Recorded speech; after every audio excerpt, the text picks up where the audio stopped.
Hej, jeg hedder Simon og er webdesigner hos Wundertech. Jeg er blevet bedt om at sige lidt om det projekt, vi har haft gang i. Og som webdesigner, der kan jeg fortælle, at vi har opbygget vores webside på en HTML-flade, hvor vi har benyttet os af JavaScript og CSS. Og selve det resultat, vi har fået ud af det, det ligger tilgængeligt på wundertech.dk.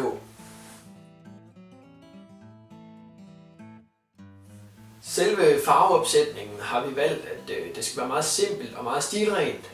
Der skal ikke være for mange pangfarver, i og med at vi gerne vil bringe de her seriøse nyhedsartikler, som omhandler det her teknologiske oftest. Og derfor har vi valgt at holde det lidt nede med pangfarver, og i stedet lade billederne spille rollen, så billeder og artiklerne ligesom skal stå for at sælge sig selv.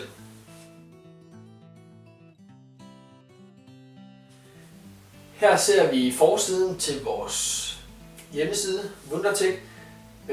Det vi har lagt meget vægt i, det er, at det skal være simpelt at se forsiden med det samme. Forsiden den har en håndfuld artikler, den viser, men ikke alle artiklerne er tilgængelige her på forsiden. Den resterende mængde ligger inde under fanen artikler.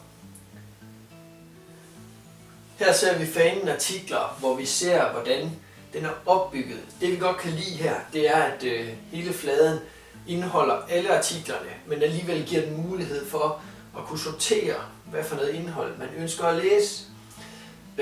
Det er let at gå direkte til den ønskede viden ved at trykke ind under enten All Wunder News, Wundertronic, Wunderart, Wunderstyle, Wunderlife og Wunderopinion. Som eksempel kan vi ved at klikke ind på Wundertronic hurtigt se, hvad for nogle artikler, der omhandler teknologien. Det værksted, som vi på skolen betragter som el. På den måde kan brugeren hurtigt finde den artikel og den information, som vedkommende ønsker.